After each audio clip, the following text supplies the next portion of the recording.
Welcome to Fiery Femmes, the podcast where high-achieving women build wealth, redesign their careers, and create lives with real freedom. I'm Sheena, an accredited investor, former tech sales professional, and the founder of Fiery Femmes. After a decade across global SaaS, startups, and my own reinventions, I realized the most powerful thing a woman can have is optionality.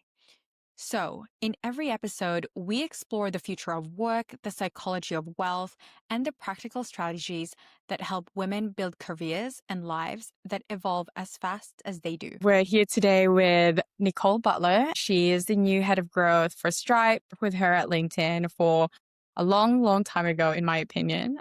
But she's been incredible. She's such an advocate for women in tech and for Femtech as well. So Femtech Australia, welcome to the show. Thank you, Sheena. Good to see you.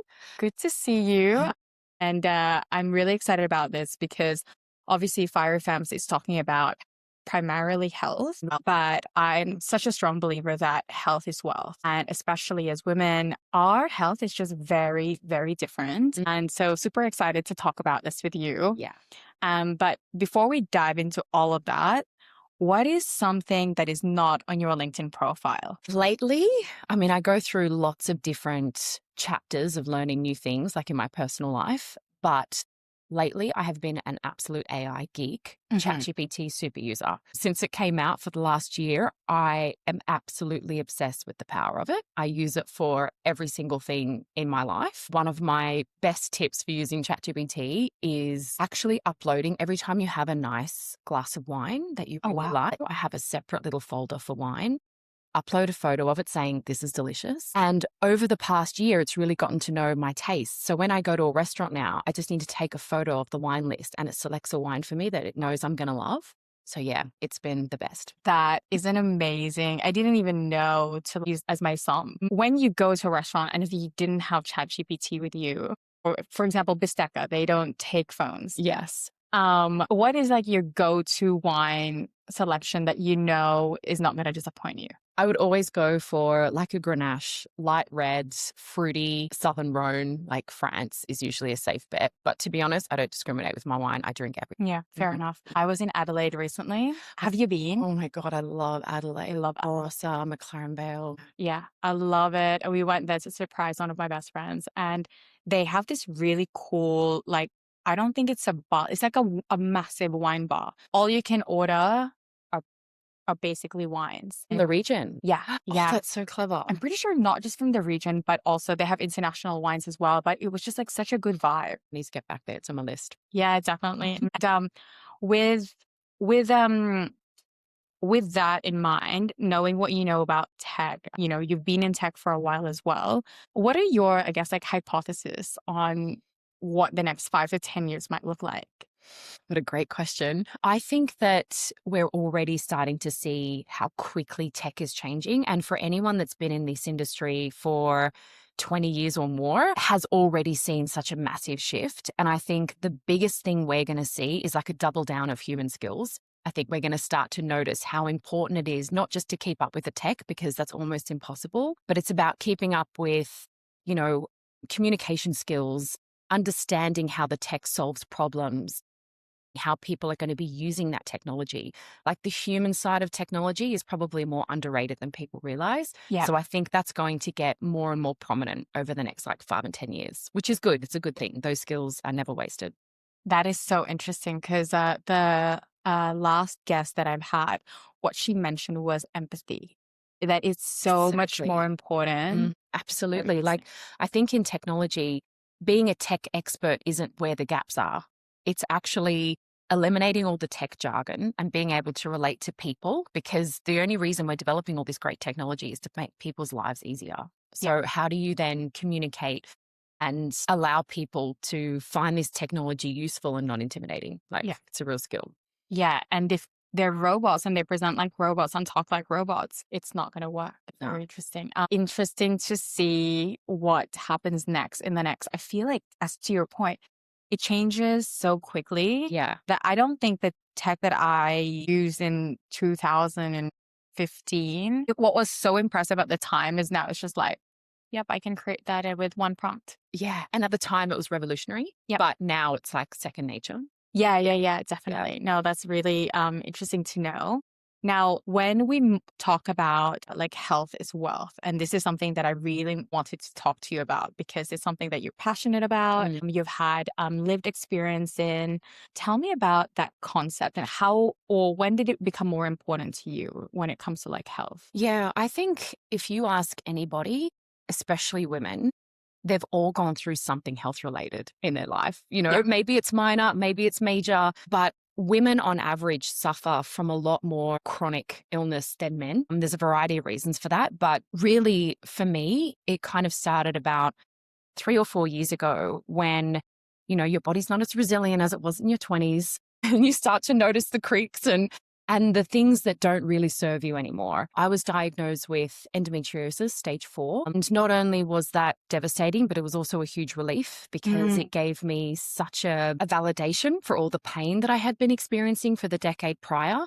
So Wow. that on top of infertility for many years, I went through IVF. I was finally blessed with my son, but unfortunately lost him during childbirth. So all of these different things that happened to me, mental health, physical health, emotional health, really made me pause, and it kind of made you realize what are your top priorities. And I was on a really exciting career trajectory, and it made me question everything. And I think if your body is struggling, your income, your career trajectory, ability to build wealth will all struggle as well. So it's not just a mindset issue, it's structural, it's biological. And I think a lot of women need that validation. Yeah, absolutely. And really sorry to hear one with a loss of a child at birth too. It's devastating. And a lot of people would have experienced that, but it's so unspoken in workplaces and anything, even like couples don't really share it either. So I'm really sorry to hear that. And especially knowing as well about like the journey from endometriosis, that diagnosis. How long did it take to get diagnosed? It was honestly, I've had pain, menstrual pain for really my whole adult life since I first started menstruating as a 13-year-old. Oh, wow. But like many women can probably relate to this, you often get dismissed by doctors. This is very normal. You're a woman. This is all part of the journey, that kind of thing. So I kind of put up with the pain for a very long time and masked it with, painkillers and just kind of got on with it. But your body can't do that forever, right? You can do that when you're young and you're resilient, but you will get to a point where it catches up with you. And I think it was that conjunction in my life with the grief, the pain, the infertility, all of that combined, it forced me to start looking at my health in an entirely new way. And I realized I didn't have any of the tools or knowledge to really understand my body at all. And as someone who, is a strong advocate for learning and understanding yourself, I just found myself in an entirely new world. So I relied heavily on experts, and I spent a ridiculous amount of money and time on going and finding answers to some of these things. And along that journey, I finally learned that this before. How did I not understand my menstrual cycle? How did I not understand how my hormones operated on a monthly basis? Like, there's so much. And as I spoke to women around me and friends, also started learning that they also didn't know this stuff. And as women in our 30s, I just thought, why is that? And I've kind of really it's lit a fire in me essentially to try and educate other women around what is happening in your body. If you don't know, find out, and here's how, and here's why it's going to empower you. Here's how it's going to impact your career positively. Here's how it's going to impact your wealth and your earnings, because it does directly correlate. So I think that's been a light bulb moment for me. That's so good. I know a friend saw like a gastro person, had numerous tests, and for years, she had to do like the FODMAP diet, all the things. And she was finally diagnosed with endometriosis. And that just goes to show how little the study is on that aspect of science, of life, of biology. And when you mentioned earlier that it's like stage 4, not many people might know. I know that I have female listeners, male listeners as well. What does stage 1, 2, 3, 4 endometriosis mean?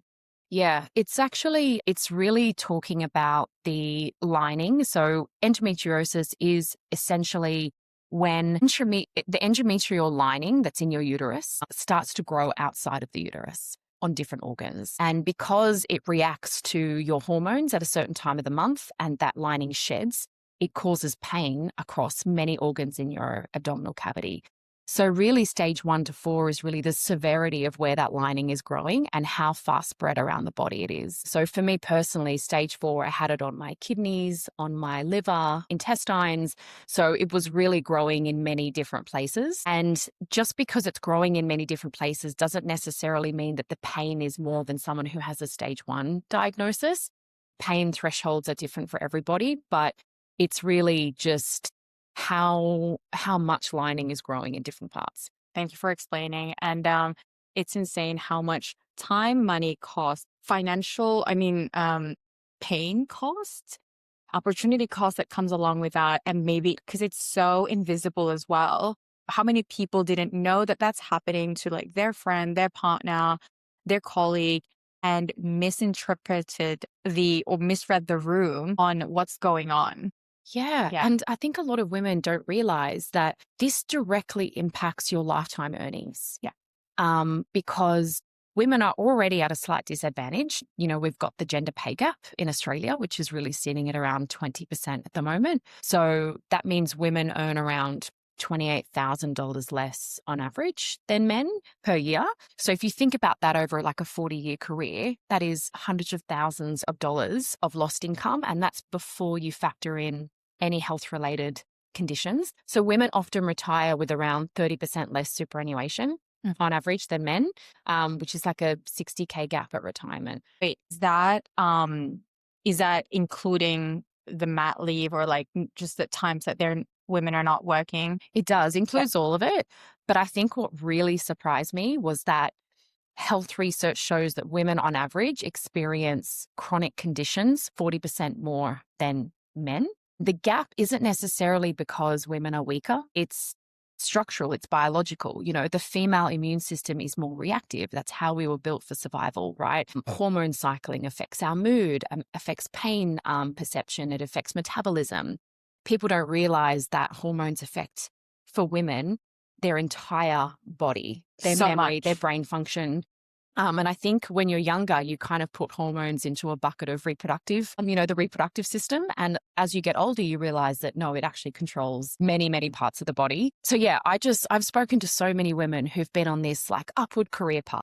I've worked with so many of them. And then health entered the picture. Yeah. Right. So it could be like fertility treatment, like IVF. It could be, chronic pain. It could be pregnancy. It could be burnout. So all of a sudden they start to step back temporarily from work. Maybe it's reduced hours. Maybe it's taking extended sick leave. Maybe it's actually just saying no to the promotion. They fully intend to re-enter the career at the same level once this is sorted, right? But that pause, what they don't realize, it quietly shapes their long-term earnings, their long-term income. And years later, they're still trying to regain that lost momentum, and it can be really difficult. So yeah, I think often we talk about this gap like it's just about negotiation or opportunities being passed over for men, but a huge part of it is health interruptions, compounds decade after decade. Yeah, definitely. And it's insane how it's invisible, it's not thought about. And one thing as well, because most of the hormone studies, one, were not done properly, two, were based on men. Yeah. For some reason. I'm really happy that in this day and age, there's the rise of Femtech, the rise of information around that. People actually take the time to track where they're at. People know what the follicular luteal phases are. Absolutely. And what they should avoid doing during the luteal phase as well. Oh, it's like fascinating. This has been like probably one of my most light bulb moments and this is something relevant for every single female, working or non-working, but women are often building their careers on like a biological system that workplaces never designed for them. It's actually biology that's been ignored because that's not how careers are structured. Careers at work are often very linear. So I found probably now as I enter my late 30s, I've found that women are expected to perform their highest level professionally. It overlaps with often the most hormonally demanding phases of their life. So women typically reach like a senior leadership status between late 30s to 50s. So generally their 40s is their peak earning period, right? If they are in a corporate career. That overlaps with two really important milestones. One of those being fertility years, so pregnancy and postpartum. Not all women have children, but the second part is 100% of women will go through menopause. Almost none of those women are prepared for it because we don't talk about it, but it can begin in your early 40s just at the same time.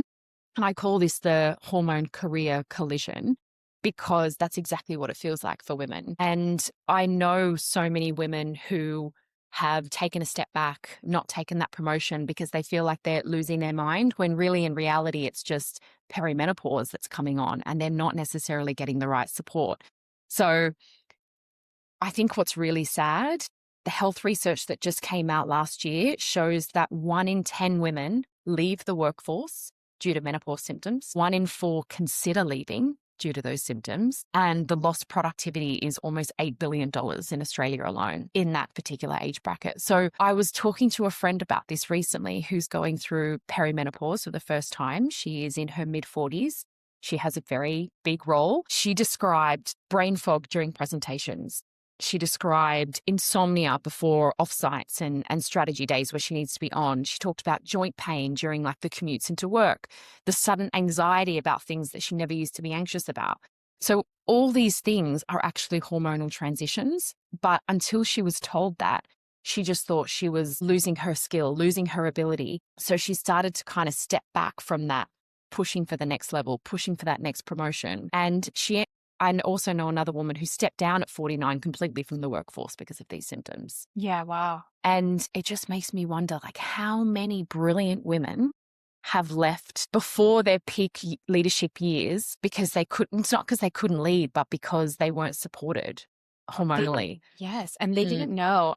I was in this venture capital accelerator. I remembered like my persona was Lisa. She's 45. She's an executive at Google and she's experiencing all this. And typically what they do is that they go to the doctors and the doctors are like, here's some antidepressants.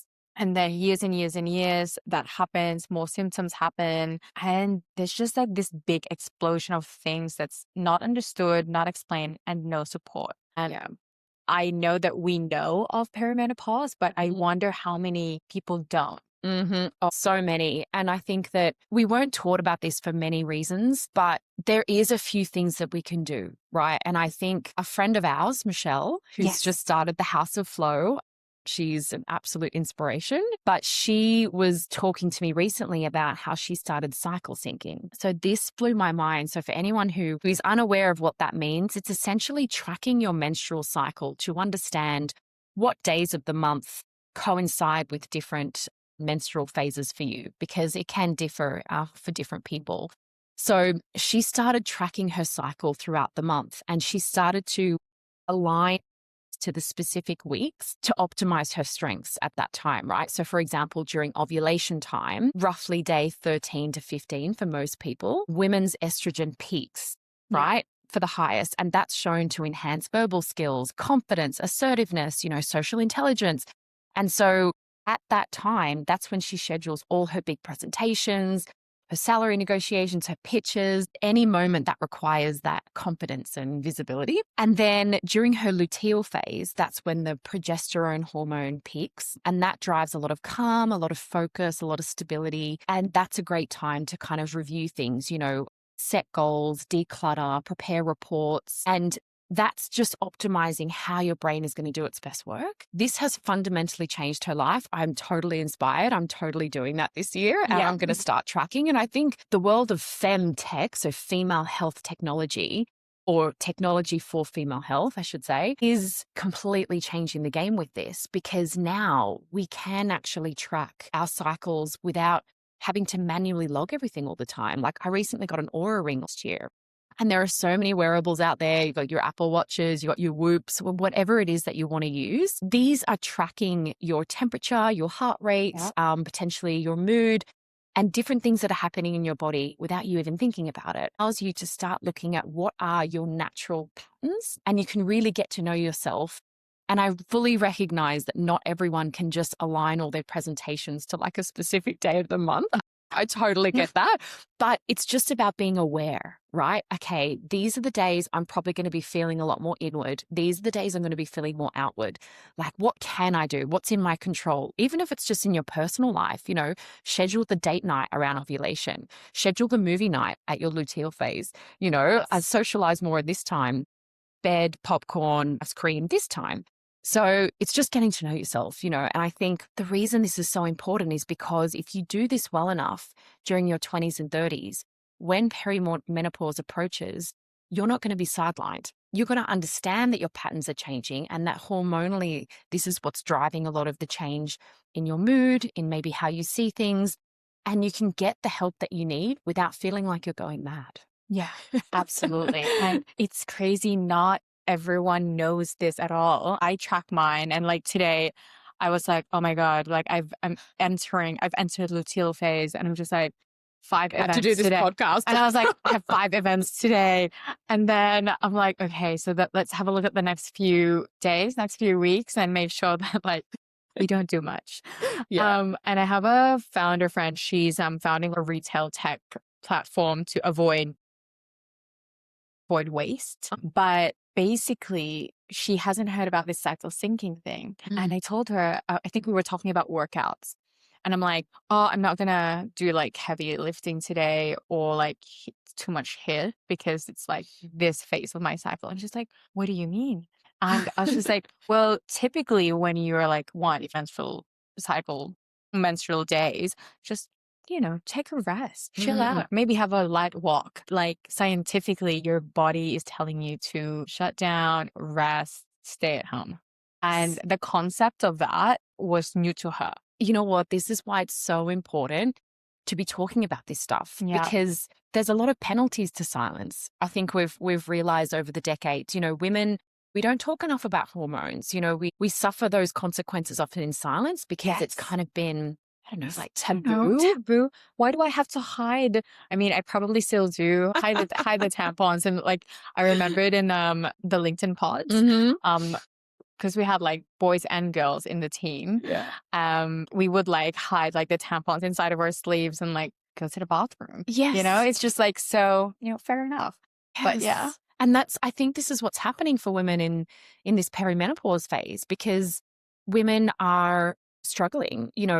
A lot of women for many decades, unfortunately, HRT, hormone replacement therapy, was given a really bad rap. There was one false study, turns out, that really showcased this link between HRT and breast cancer. And then all of a sudden women were like, I'm not touching HRT.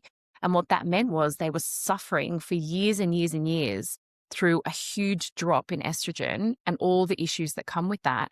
And they weren't substituting because they were worried about getting breast cancer. Now, this study or whatever body ended up coming out and they said, sorry, we got this wrong. But this was 20 years after the study. So we had a whole generation of women who weren't supporting themselves. And I think if we can learn anything from this, you need to do whatever it is that you need to do to really get yourself feeling like yourself again. Yeah.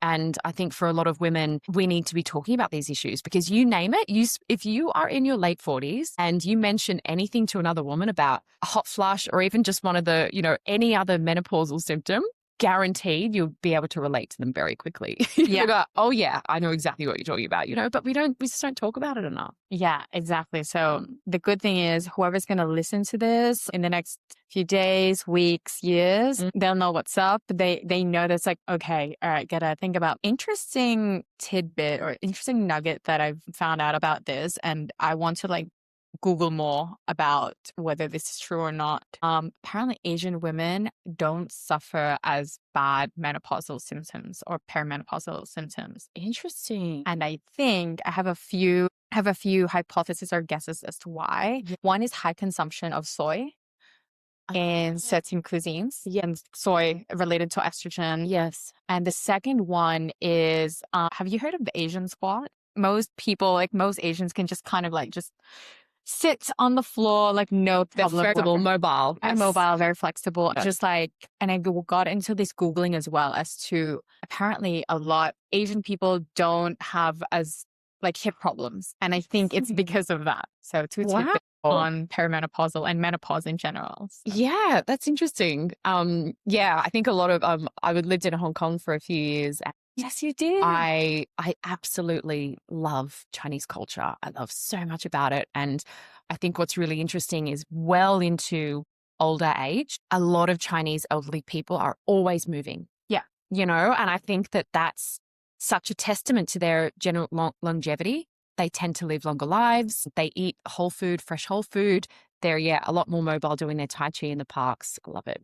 So good. I love going to Asia and just seeing very calmly, no music. I don't think there's music. No, They just working with the energy in nature and and what's around them and observing and being present. And it's such a beautiful practice to watch because, I mean, in Western culture, I think yoga's kind of taken the world by storm. But I think we've also come from a very overstimulated, culture where we're always on screens. We're always wanting to be extra productive. So not only are we going to have our present time, but we're also going to stretch and we're going to build resilience and we're going to do mix match of exercises in one. Whereas Tai Chi is very centering, very grounding. Yeah, I love it. think might be a form of meditation. Need to confirm with my Chinese friends. Any Chinese audience members, please let us know. But I think it's definitely quite meditative. Yes. Yes. And honestly, like it's important for listeners, I think, to work out what it is that works for you. Get the help you need, build sustainable habits with your health, because there is a huge, and relating to fiery femmes and obviously the goal of being financially free. I think people don't realize the financial impact that happens to women when they involuntarily downshift, I call it. So, they slowly step back from the workforce. And, that means slower salary progression, means lower bonuses, lower equity, reduced super, like all these things that impact them later in life, not to mention the actual health condition that they're dealing with. I think there's just huge lessons here for anyone who's feeling on top of the world now. How do you protect yourself in 10, 20 years' time so that you're still that mobile and, you're still able to earn when you want to earn? Yeah, absolutely. Yeah, how do you protect yourself to make sure that you're going to be as good, if not better, in 20 years? Yeah, I'm one of those people who really like variety. I'm not one of those people that, okay, I'm obsessed with spin. I'm just going to spin 5 times a week. I need a real mix in what I do. Otherwise, I kind of go a bit insane. So I have a dog and I walk her almost every morning. And so that's kind of my morning exercise. I have shifted a lot of my high intensity stuff from my 20s and early 30s. And I do a lot more kind of lower intensity stuff now. I do lap swimming on a Friday with a friend, which is really lovely. So I try and incorporate exercise with social moments. That's so good. I'm going to copy that. Yeah, it allows you to do 2 at once. It's also, I find that going to the gym isn't necessarily for me, but I recognize the importance of building strength. So we try and weights at home that we use, and I do kind of little classes with my husband in the living room. We just try and stay active in many different ways rather than just kind of one type of Pilates, like reformer Pilates or anything like that. We really try and mix it up. But that's really only 50% of it. I think it's like eating well as well. Yeah. So trying to eat a lot of whole food, nutrient dense, home cooking. I think there's just so much misinformation out there about food and what's healthy, what's not healthy. Just a couple of days ago, the US has changed their food guidelines. And so, and I think that, ultimately from the limited knowledge I have in nutrition, a lot of it does look positive. It's an increase in protein and healthy fats and things. But a lot of people have found this incredibly confusing because they were taught something different 10 years ago, something different 20 years ago. So I think people need to rely on the experts, take note of actually what feels right for them, and everything in moderation is what my mum always taught me. Absolutely. I think it's insane how carbs was basically preached as, have this much, it's the best, meat is bad. Yeah. Obviously, veggies are veggies is always like pretty good. But imagine how many people have diabetes now Mm. because of the promotion of carbs at the time. Yes. And I think we went through this phase of also full fat's bad, makes you fat. So everything went low fat, in the 90s. And I think what a lot of people didn't realize then was they substituted that fat with added sugars, and that caused a huge epidemic in diabetes, right? And now they've switched back and they said, actually, no, full cream is best. And so what I'm seeing now is a shift into protein is going down the same route, right? Yes. So protein we know is good for us, but a lot of marketing companies are jumping on this bandwagon. Like, oh, we've got donuts with added protein. We've got milkshakes with added protein, So I think people need to be really careful about what they fall for and really try and get as much of their nutrients and vitamins and protein and carbs and whatever from whole foods that are less processed. I think if you can not be too strict with your diet, but just have like general rules around trying to eat natural foods that come from nature as opposed to labs. Yes. Is probably a good rule. 100%. And I don't know where it's because it's been instilled in the workplaces where we went to as well. We're kind of that, we prefer to like cook our own meals and stuff and know that maybe more ingredients in a package is not great. Yeah. But I also have this like just like a pattern that I see in people. If people know and love how to cook, generally they're healthier. Yes. And if people struggle, and I watch like the language of some people who I know, is like, I don't like cooking, I hate cooking. Almost guarantee, one, they spend more on takeout. So expensive. Two, they generally yo-yo with diets and stuff. So, Whole Foods is the best. And I used to hate cooking.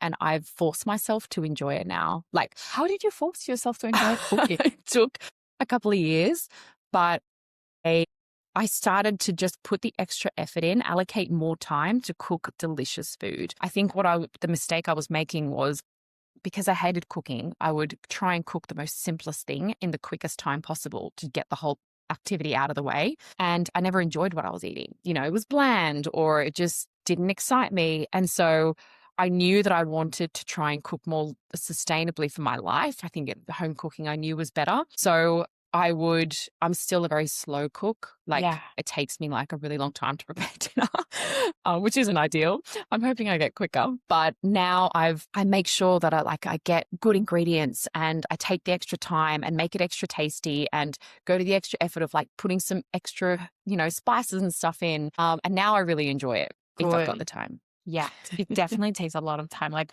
I enjoy cooking. But I've come to a point now that I'm like, oh my God, I just need to like put this thing in the microwave. I don't have time. Yes.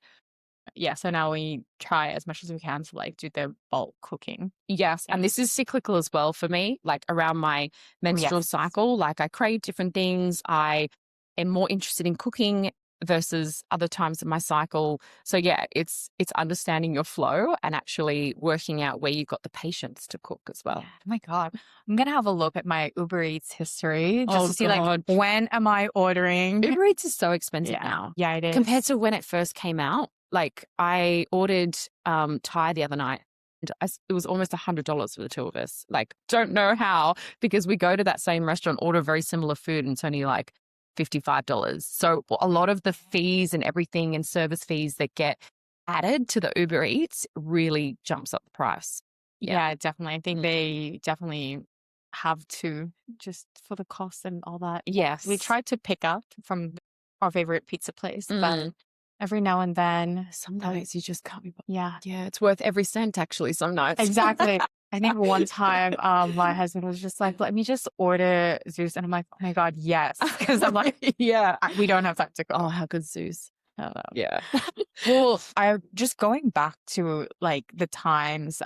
Again, we're very fortunate, I think, to like work for companies like LinkedIn, for example. They have such good like values instilled.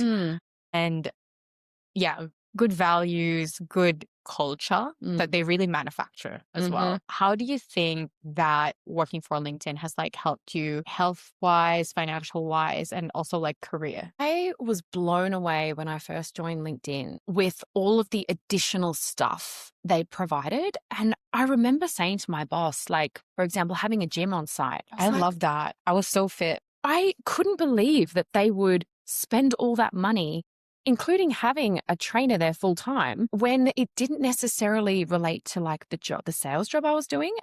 And I often asked people like, wow, like this is such a perk, you know? And I think over the years that I worked at LinkedIn, I kind of started to realize why they do this and how health conscious everybody at LinkedIn was and how health is contagious. You know, when half your colleagues in the office are going to the gym, you know, every second day and you haven't, it does give you a little kick up the butt. It's like, hold on a second. Like, you know, you've got a smoothie machine right there. No excuses. You've got a gym on site. No excuses. So I think what LinkedIn did for me was instill habits that I still to this day have utilized. And I am so grateful for that because if you think at very traditional workplaces, you know, like maybe your big accounting firms or law practices and things like that, like it's minute by minute, you should be working. If you're on site, you should be working and it should all be about the work. And honestly, like humans don't operate like that. Yeah. And if you really want the best work from your people, you have to make sure that they are holistically looked after, right? Because then they're going to give you their best work. Yeah, definitely. I distinctly remember this time I met one of my friends. She's a lawyer, and we had an in day. For context, LinkedIn have these in days where you're not really working. There's a theme around it. How can you best describe in days? No, I think you've explained it really well. Like, yeah, every month there's a theme, and really the whole idea of the day is to allow employees to step away from their everyday work and engage in that theme in some way. So, for example, Wellness Day is every September, and they might bring in Peloton for the day. That was one of the really cool ideas they had. So everyone did a Peloton class in the morning, and then we had a really healthy lunch, and there was a masseuse on site that came. So it was really educating people around wellness for that month. The next in day might be something around community, how to give back to the community. So I think what I liked about LinkedIn was it actually educated you way more outside the job than I think most companies do. You know, I was in a sales job, but wow, I did so many other things at LinkedIn. Yeah, definitely. I'm actually thinking, I was like, is that why we kind of know about Whole Foods? Was it one of those in days? Yeah, I don't know. The fact that food was always cooked for us. It was there. There was always a healthy option. I think when it came to the catering, yeah, no excuses, you know, and everyone was grateful for it. Yeah, absolutely. Everyone's pretty happy. And I think the thought was people who exercise, people who go to the gym, do whatever exercise that they do are high performers. They produce endorphins. They're just happy people. So that's right. Totally. And I think companies are starting to clock onto this. I mean, the tech world have been doing this for a really long time because they recognize that healthy people take less sick days. They give more to their job because they're grateful. They're sharper because their minds have been fed with the right nutrition. Like there's all these very obvious health studies that have happened. My husband actually works for a company not in tech, in more of the traditional industries. But he went to a sales conference recently with all of his leaders, and they were all given Oura Rings for free as a part of this conference. And the CEO had come out and said, basically, you're all in sales, you're all looking at numbers all the time, but I'm here to tell you right now that the most important numbers are your own. That's why you're all getting Oura Rings today. And I want you to start tracking your own numbers, your health. Like, you know, there's only a certain amount of years you've got on this earth and you want to live those years well. And it was, I mean, for my husband's company, who's not really in that tech world, this was amazing. So more and more companies are starting to realize that, hold on, if I keep my people happy and healthy, they can perform better. Yeah. You know, it's surprising so many still haven't clocked onto this, but we're getting there. Yeah, definitely. That's so interesting with the Oura Ring. I bought mine in, was it 2020, 2021? Oh, you've had it for ages. But I think I didn't like the fact that I was already looking at numbers and dashboards and like my day to day. And then now like my is telling me like 50%, 45%. You better take a slow day today. And I'm like, but I feel fantastic. Yeah, you're right. It is more numbers to look at. But what I found really interesting about the Oura Ring, it started to show me changes in my patterns, even from a very early, like 1 month after I started using it. It started to notice that my temperature had gone up. So it was like, okay, well, you're either getting sick or something's happening. I'm like, oh, my temperature's gone up. That's interesting. And then a few other changes to my heart rate. And then it essentially predicted I was pregnant. It was right. I was pregnant. Yeah. But it was one of those things you're like, wow, like this is a very powerful tool when you really do listen to the data. And it's not something you have to look at every day. I know it definitely encourages that through like, your sleep score. But actually, even if you look at the longer term patterns every month, like how you've been sleeping, what's impacted your sleep, have late night calls been impacting how you sleep, has alcohol been impacting how you sleep? It's just little nuggets of information that can help you make the right choices next time, because as you get older, those choices become easier because it's not worth it. Yeah. It's not worth the hangover. It's not worth the lack of sleep. Everyone should be empowered with their own health data because it allows you to live a better life. Yeah, absolutely. And you can make those rules as well. Like when you can see that, like, okay, if I have a certain amount of wine, I don't sleep well. So the rule is 2 wines max, or just none. For me personally, I love wine. Yeah. I really enjoy wine. Like I don't binge on it, but I do love one glass with my meal. So since being pregnant, that has been something I've really missed. But wow, I sleep better without wine. Wow. Sadly, that's going to be something that I have to manage long term. Like I really enjoy my glass of wine with dinner, but I will need to be aware that it will impact my sleep. So knowledge is power in every sense. It doesn't mean you need to give up wine, but the awareness definitely helps. If you've got something really important the next day, maybe that's the night I skip. Exactly. That's so good. Now, I know that at 12:30, let me just have a quick look. This one, we've covered the financial asset, hormones, misinformation. Did we talked about this? Not really, but I didn't really, it was kind of mishmashed. I kind of took that out actually. Okay, we can talk about future work, money, and women's health. To be honest, we kind of covered it all in like bits and pieces, didn't we? Yeah. I kind of weaved it into some of the question, like the answers that I gave. The future of we can talk about that. Like just in terms of, like Femtech specifically. Yes. Maybe we can talk about that. Yeah, definitely. And we can talk about like the work that you're doing as well with Femtech Australia. Yeah. And we can close it out with like how we can support you. We can lead them to your newsletter. Yeah. Okay. Yeah, that'd be great. Yeah, I'm just going to get tissues.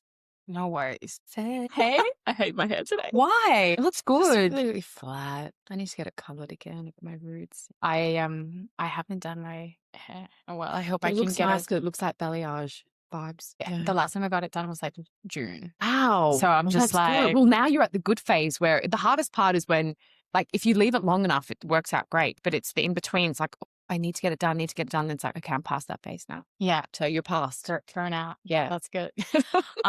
So as we talk about using tech to make us aware of our bodies, the choices that we make, what do you think about the future of women wellness and like the female health as well? I think we're at a really exciting shift. Don't get me wrong, we've got a long way to go. But I think for the very first time, we're at this intersection where technology, work design, awareness are all kind of starting to align with how women live. And I think every woman can relate to this, but for decades, women's health knowledge has been like fragmented. It's been dismissed by doctors.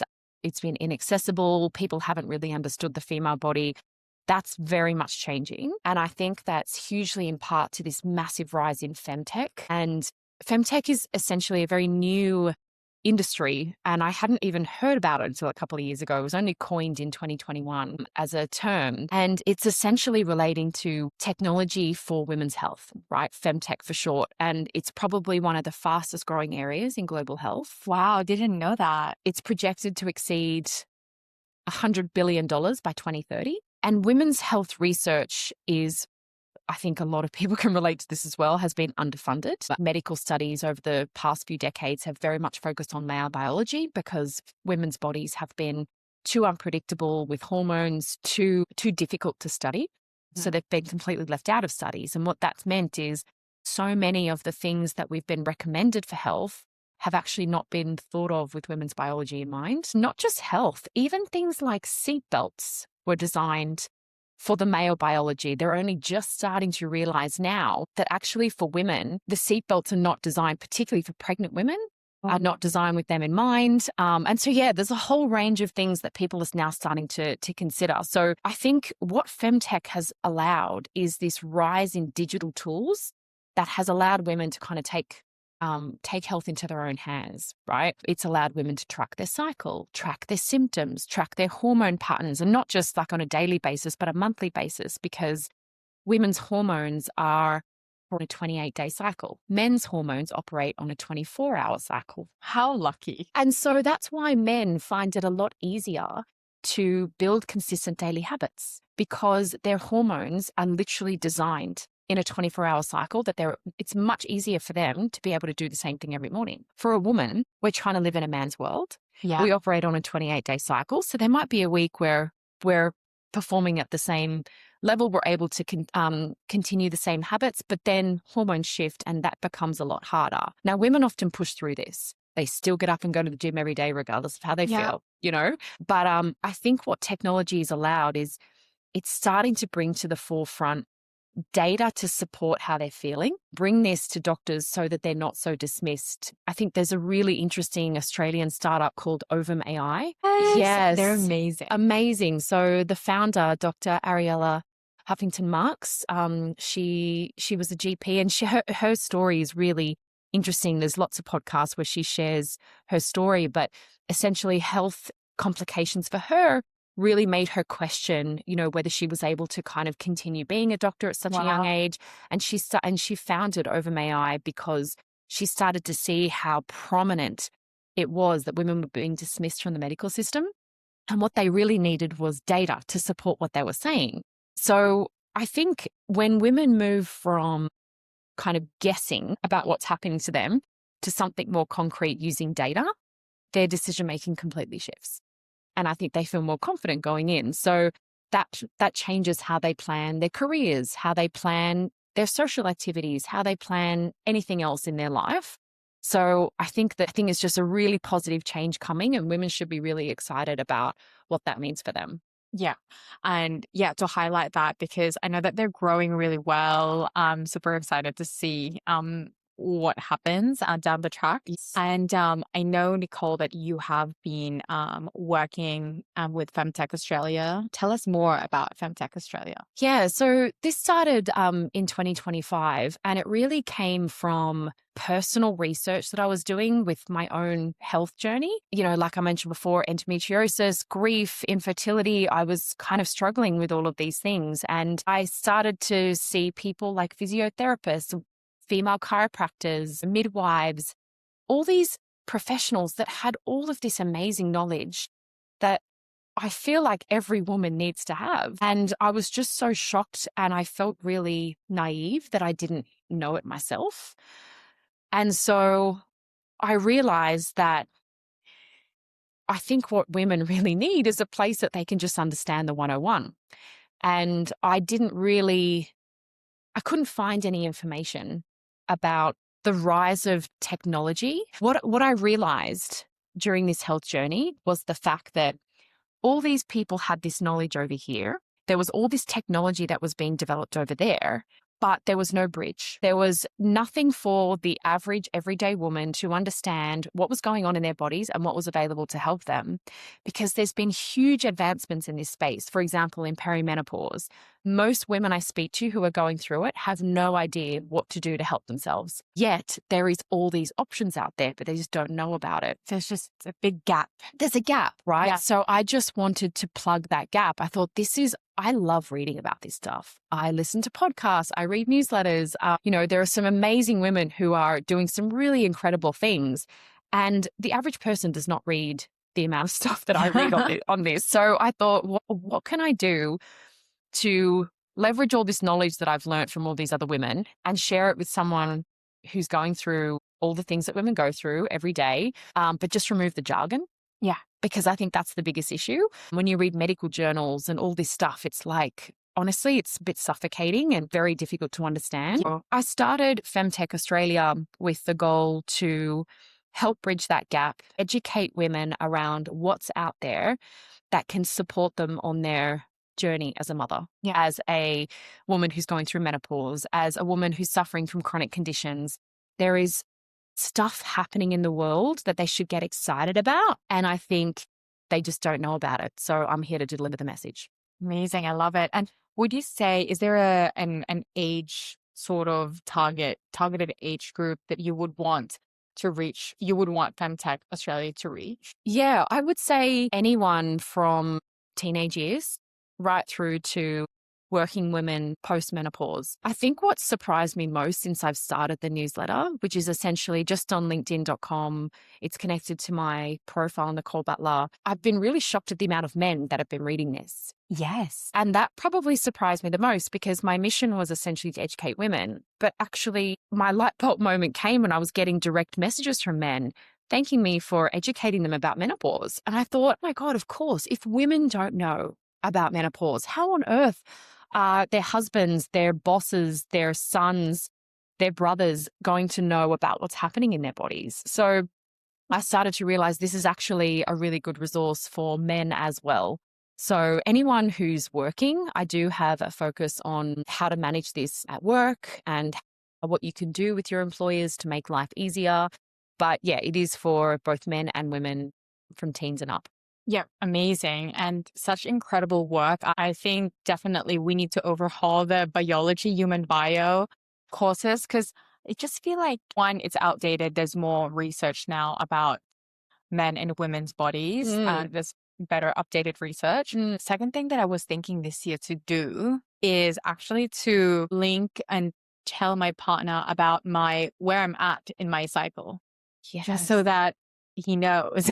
Yes. Just so he's aware. I mean, Michelle that we spoke about earlier, she does this. She essentially shares her menstrual cycle with her boyfriend because when he organizes date night once a month, he organizes it around ovulation time when she's at her peak, socially. So yeah, I think it's a really good point to, share this with men. It shouldn't just be a secret for women. Yeah, exactly. And when it's like luteal phase, perfect time to get chocolate. Movie night. Random gifts. Yeah.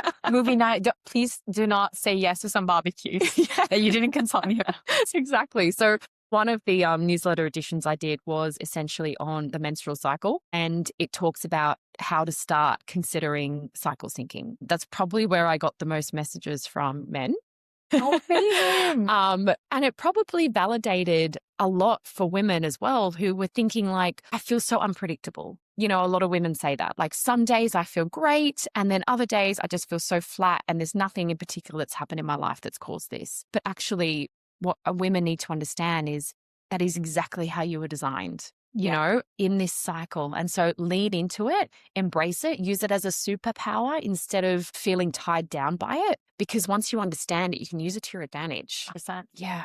And I think as well for me now, because I'm used to before, I'm like, just like go, go, go, go, go. Yeah. It gives me a reason to be like, you know what? No, like I'm shutting down for like, I don't know, just a few days. I think for me, it's like a few days that it's like, let's not do anything. The same. I'm a Libra at heart. I'm a doer. I find it very hard to slow down and relax. Libra vibes. Libra. Yeah, you're a Libra. Yeah. There you go. Makes so much sense. But yeah, I think that, understanding my cycle now has really empowered me to relax and restore and use that time wisely. So yeah, for any woman who's considering doing this, you don't need necessarily special tools to be able to do it. You can actually just take note, even in your phone. Yeah. Just take note of when your period starts, when ovulation, how you feel it each week, because you'll be shocked at how much your hormones correlate to how you feel. Beautiful. I'm definitely going to link that into the show notes so people can find it. And just to wrap up our episode, you've been in tech for a long time. What would you say to 20-year-olds these days? Yeah, I would say become obsessive with upskilling yourself, but on the human stuff, and I think we mentioned this at the start of our conversation, but that doesn't necessarily mean doing short courses on everything.